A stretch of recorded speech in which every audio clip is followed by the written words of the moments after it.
Alright, so in this video we're going to be doing a short-term analysis on Bitcoin, looking at the 1 week time frame. So right off the bat, we're going to be focusing on fair value gaps and the opportunity that we currently have. Historically speaking, on the 1 week time frame, Bitcoin has pretty much always cleared its liquidity zones that it has printed on the 1 week time frame. As you can see for yourself, on the 1 week time frame during the month of November in 2024, we formulated this fair value gap, leaving the gap at about 82,000 to 89,000.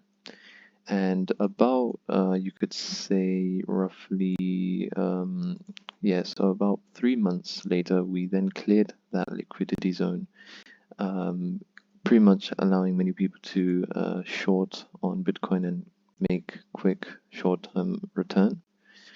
After that, then you formulate another fair value gap in this region here, and this one was cleared within a month, actually, about within a month. Yeah, so pretty much 2 months. In 2 months, we then cleared this next liquidity zone here. If I was to put this right here, you could see how we very clearly cleared this liquidity zone, and it was another opportunity to make a small short-term return of about roughly 13%.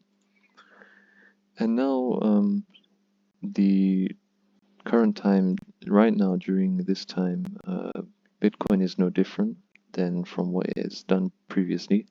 We formulate another liquidity zone in which the liquidity zone sits in about 80,000.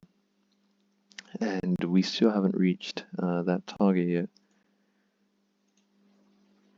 which pretty much gives the opportunity for a 50% return on investment. And it is also very possible that we do not clear the liquidity zone. And if that is the case, then what we could expect is that the price continues to come lower, and we formulate another divergence somewhere at the bottom before we continue up in the future.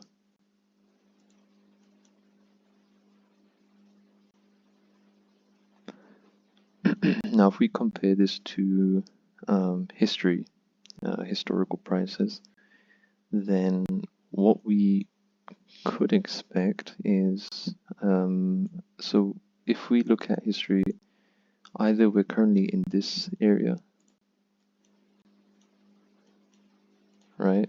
Either we're doing what we did previously over here, as this all happened in the month of March, or we are currently in this phase where we just go up for a short amount of time before coming lower. That's why we are tracking two scenarios, either that we go to about 80,000 or we don't go to 80,000 at all and we come crashing down. We formulate one more divergence at the bottom before we call it a day, and then the liquidity zone will be cleared. So in a bearish scenario, we would expect the price to go down from somewhere here.